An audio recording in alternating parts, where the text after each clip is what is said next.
It's Violet's Ajax. Oh my God! Hey, that's No an way! Ajax. No way! This single mistake cost Violet's team $80,000, which, after the org takes off the money, is about $5,000 per player, all lost in one split second. But was the Ajax really that bad? Why did he even Ajax, and what happened during the rest of the map?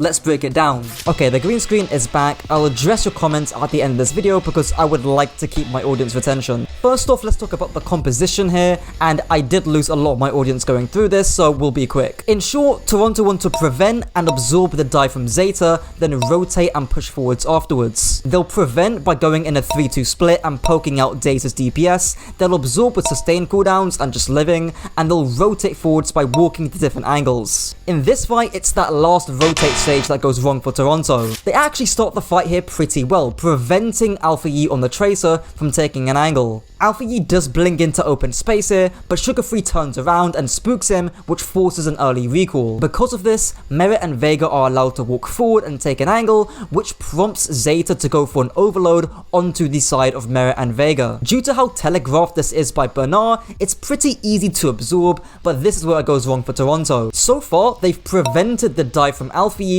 and absorbed the dive engage from Bernard. But for some reason, they don't rotate wider to open the map, and as you can see, Flora on the angle actually draws away someone's attention. This allows Bernard and the rest of Zeta to keep walking forward and to overload the side of Toronto. All that needed to happen was two players from Toronto, likely Vega and Merit, but could also be RuPaul, just 2v1 Flora on that angle. They make that a 5v4 and they take this first fight pretty handily. Okay, onto what everyone's been watching this video for, the Ajax of the century. This fight actually begins kind of like a stalemate, both sides are just playing for ultimates at this point, but RuPaul does decide to be proactive for Toronto by windowing early, and I can kind of rate this. He wants to prevent the dive from Zeta. However, Violet thinks he's him and decides to try and beat through the window to try and overload the side of Toronto, and it doesn't go well. Now, there's a few questions we can raise about the Ajax. Why did Violet even beat in the first place? Would Zeta have won this fight had they actually landed the beat? Would they have won this series if they had actually landed the beat? And what should have Violet done instead? Answering the first question, he wanted to beat, obviously because he wanted to go through the window. The issue here is that just by looking at the body language of the rest of Zeta, they don't want to rush in and go through that window. They want to play slow, wait it out, and honestly, both options in terms of playing fast and playing slow are completely fine. The issue is that as a team, you need to pick either or. It's either you rush through the window as a 5-man team, or you play slow, kite back, and you wait out the window. It's clear to me that Zeta are on different pages here and didn't communicate clearly about what they wanted to do. In terms of whether Zeta would have won the fight here had the beat actually landed, that depends if someone could actually get his flux up in time. As you can see, he's about 10% away from his flux, and beat does not give ult charge if you try and shoot it down. That basically means that no, someone wouldn't get his flux up in time, so you have about a 7-second window to actually utilize the value from the beats. Now, a bit more of a tricky and nuanced question, would Zeta have won this series had they won this fight,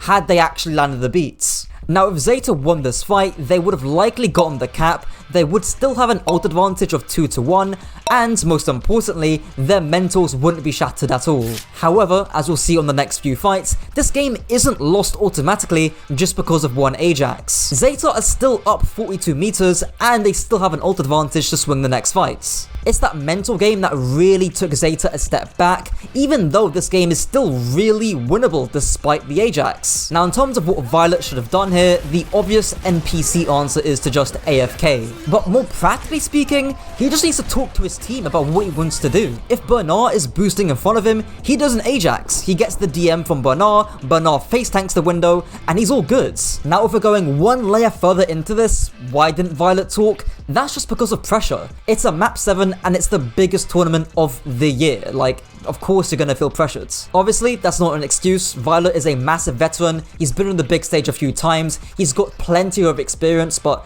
That would be my guess. Now what I think is actually more interesting than the Ajax, I want to go over the next few fights and show how this was actually still really winnable for the side of Zeta. The next fight by Zeta was honestly pretty sloppy. Toronto again decided to be proactive with the Flux, which I think makes perfect sense considering they're at an old disadvantage and they've got the momentum in their favor. The issue here though is that Zeta for some reason decides to overload in direct open space onto the Sigma. You can see directly from Flora's POV in the actual match. He's got no cover to use at all. Instead, why not rush and overload through this room here? If you're worried about the bot being pushed, you can just have your D.Va on cart, no issue whatsoever, and have a full-man rush crew overload the side of someone. It relates back to that split push idea in my Crazy Raccoons video.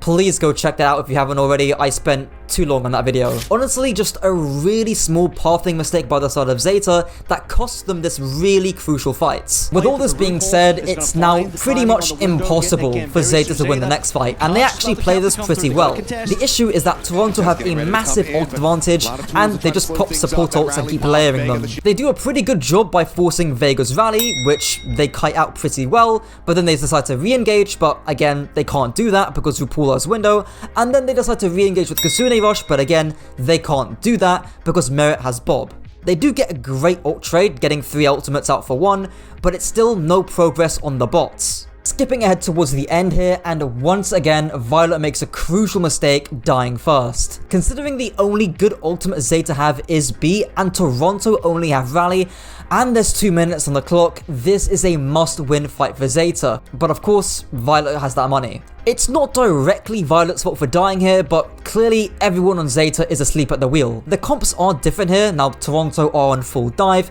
and in short, Zeta are now the ones who are in that prevent stage, looking to prevent the staging from Sugar Free on that Tracer. Instead, we can see the majority of Zeta stacking down main. In fact, we can see the Tracer on Zeta stacking main. Because they're all stacked, this means that Toronto's dive is extremely easy to stage. I mean, you can literally see Sugar Free on the Tracer is pretty much directly behind Violet on the Lucio. Flora needs to be forcing out Sugar Free on the Tracer alongside Violet to 2v1 him. Meanwhile, Bernard needs to be eating RuPaul's nade, which again needs to be eaten if you're playing D.Va here. It's just a really sloppy job by Zeta all around. And his death pretty much solidifies the entire map here, and again, Violet Ajax, clear mistake made there, but there's so many winnable fights in the rest of this map that dictate the series. Back to the studio to finish this video and post, and when I mean back to the studio, I mean this.